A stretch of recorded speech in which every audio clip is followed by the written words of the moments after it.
بسم اللہ الرحمن الرحیم۔ السلام علیکم ناظرین کرام۔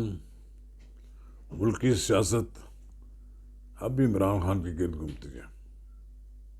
وہ زخمی ہوں تب خبر ہے، وہ اسپتال سے ڈسچارج ہوں تب خبر ہے، لیکن اب تو انہوں نے پھر 2 دن کے بعد اعلان کر دیا جو لانگ مارچ انہوں نے روکا تھا وہ آئندہ منگل سے چل پڑے گا۔ پھر سنا اس میں بھی کوئی تھوڑی سی ترمیم یہ کی جا رہی ہے کہ جاتی امرا کے قریب جو اجتماع ہے تبلیغی جماعت کا، اس کی وجہ سے تھوڑی سی تبدیلی کرے گا۔ ناظرین کرام، لانگ مارچ ختم نہیں ہوا۔ عمران خان کے سر پر یہ سوار ہے۔ انہوں نے کہا ہے کہ منگل سے میں پھر لانگ مارچ ہوگا، لیکن وہ لانگ مارچ میں خود شریک نہیں ہوں گے، بلکہ وہ آن لائن خطاب کریں گے۔ ناظرین کرام، قبل اس کے کہ ہم آگے بڑھیں، آپ سے استدعا ہے کہ اگر آپ نے میرا یوٹیوب چینل اب تک سبسکرائب نہیں کیا تو اسے فوری طور پر سبسکرائب کریں اور احباب کے ساتھ شیئر کریں، اور آئیکن کا وہ بٹن دبانا نہ بھولیے کہ جب وہ ویڈیو لوڈ کریں تو سب سے پہلے آپ تک پہنچے۔ ناظرین کرام، بالکل ہم کلیئر بات کریں گے، کوئی چھپانے والی بات بھی نہیں، اور کوئی جان بوجھ کر بھی عمران خان کو انڈر اسٹیمیٹ نہیں کیا جا سکتا۔ عمران خان حادثے کا شکار ہوئے، اب وہ واقعہ کتنی شدت کا ہے، ان کو گولی لگی ہے، 4 گولیاں لگی ہیں، اس کا تو تعین ڈاکٹر ہی کر سکتے ہیں۔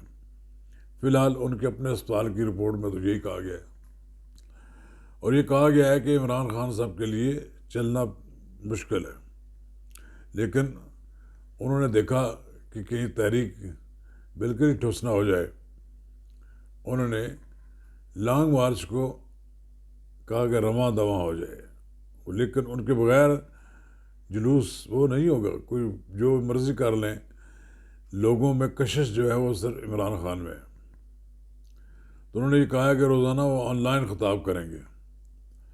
اس کا مطلب ہے کہ آئندہ 10-15 دن عمران خان پھر انتظار کریں گے کہ ان کی کہیں بات بن جائے، کوئی فیس سے بھی مل جائے تو پھر وہ اس لانگ مارچ کو منسوخ بھی کر سکتے ہیں۔ لیکن مجھے ایسا نظر نہیں آتا کہ موجودہ حکومت ان کے ساتھ کوئی ڈیل کر لے گی۔ موجودہ حکومت کو اندازہ تو ہو گیا ہے کہ عمران خان کتنے آدمی اپنے ساتھ لا سکتے ہیں، لیکن عمران خان کے لیے بڑا مشکل یہ ہوگا۔ اب انہوں نے کہا ہے کہ میں خود قیادت کروں گا، لیکن ان کے لیے بڑا مشکل ہوگا کہ وہ آنسو گیس کے شیلز اور لاٹھی چارج کے سامنے کھڑے رہ سکیں۔ ان کی جان کو بھی خطرہ ہے، یہ بات بار بار کہی جا رہی ہے۔ عمران خان صاحب کے جو ذہن میں ایک بات ہے وہ شاید حکومت کو مرعوب کر لیں گے، یہ حکومت مرعوب ہوتے ہوئے نظر نہیں آ رہی۔ ہاں، یہ الگ بات ہے کہ عمران خان جلسہ کرتے رہیں اور پورے ملک میں گھومتے رہیں، اور اسلام آباد کو بھی شاید باہر سے ہی ہاتھ لگا کے چلے جائیں، لیکن اگر انہوں نے کمٹمنٹ نہ دی کہ کب ہم نے اسلام آباد سے نکلنا ہے اور کب آنا ہے، اور اس کی خلاف ورزی کرنے پر انتظامیہ ان کے خلاف ایکشن لے سکتی ہے، اس کے لیے وہ شاید تیار نہ ہوں، کیونکہ انتظامیہ ان پہ اعتبار نہیں کر رہی۔ ان کا خیال یہ ہے کہ عمران خان 25 مئی والا کام کریں گے۔ بہرحال ادھر رانا ثناء اللہ بھی تیار بیٹھے ہیں، اور ادھر عمران خان کو بھی مضطرب ہیں کہ وہ کس طرح فوری طور پر اٹھ کر جلوس کی قیادت کریں۔ سردست یہی بات کہی جا سکتی ہے کہ عمران خان کا جو لانگ مارچ تھا وہ مطلوبہ مقاصد حاصل کرنے میں ناکام رہا ہے۔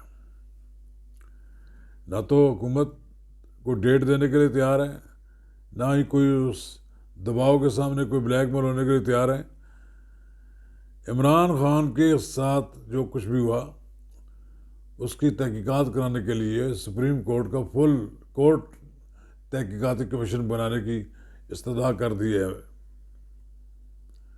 اور اسی طرح انہوں نے کہا کہ ارشد شریف کے قتل کی بھی یہی فل کورٹ تحقیقات کر لے۔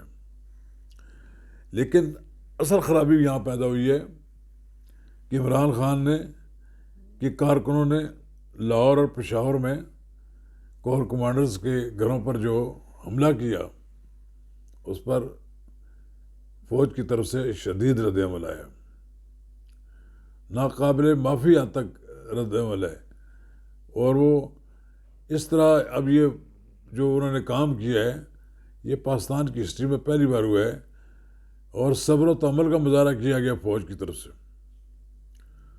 البتہ کارروائی تو ہوگی، فوج نے بھی خط لکھ دیا ہے وزیر اعظم کو کہ ان کے خلاف قانونی کارروائی کی جائے، عمران خان صاحب کے ساتھ خاص طور پھر دوسرے لوگوں کے خلاف بھی کارروائی ہوگی، پکڑے جائیں گے۔ آج کے زمانے میں تو ویڈیو بنتی ہیں فلمیں، لوگ اپنی ویڈیو بنوا کر اپنے آپ کو ظاہر کرتے ہیں کہ بہت بڑے سورما ہیں۔ ان سے جب ان کی پتہ لگے گا تو یہ لوگ گرفتار ہو جائیں گے، ایک ایف آئی اے اٹھا کے لے آئے گی۔ تو ایک لحاظ سے یہ کہا جائے کہ عمران خان صاحب کے یہ شو تھا وہ اس کا اثر نہیں پڑا، پھیکا رہ گیا ہے۔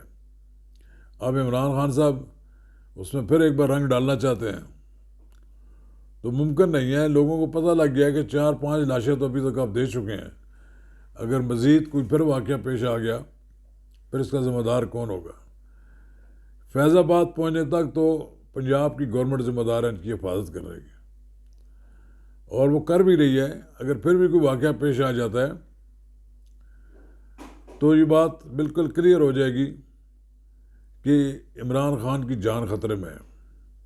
اس لیے عمران خان کو یہ جو مشورہ دیا جا رہا ہے کہ آپ دھرنا اور لانگ مارچ کو خواب چھوڑ دیں، آپ کے مفاد میں یہی ہے، یہ بہتر ہے کہ آپ گھر میں فی الحال بیٹھیں۔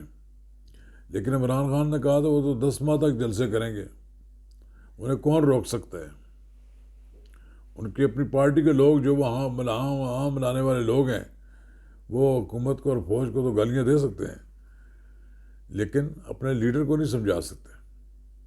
میں ایک بات آج پھر ایک واضح طور پر کہنا چاہتا ہوں، عمران خان کو اسٹیبلشمنٹس کے ساتھ ٹکر مارنے کی بڑی بھاری قیمت ادا کرنا پڑے گی۔ ان کا سیاسی کیریئر داغدار ہو جائے گا۔ وہ جنہوں نے انہیں پال پوس کر جوان کیا تھا وہ ان کی آنکھوں میں آپ اندازہ نہیں لگا سکتے کہ کس قدر غصہ ہے۔